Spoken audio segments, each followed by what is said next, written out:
Hi, welcome to another Sowing Seedz grammar episode. Today, we are going to be talking about the modal verb should. Its first usage is to express suggestion or recommendation. For example, you should go have some sleep, meaning, I suggest you, I recommend you to go have some sleep. Should I tell your parents about our plan to get married? Meaning, do you recommend me to tell your parents about our plans to get married?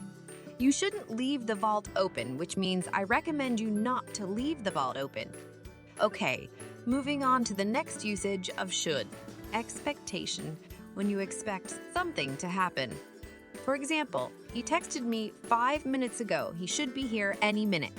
Meaning, I expect him to be here any minute. Hey, shouldn't the elevator door open or something?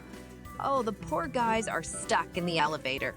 Jack is panicking, and he wants to know if the door is expected to open. He expects the elevator door to open.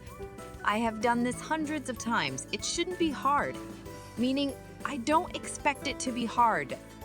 Okay, this is it for now. I will see you in the next episode. Stay tuned.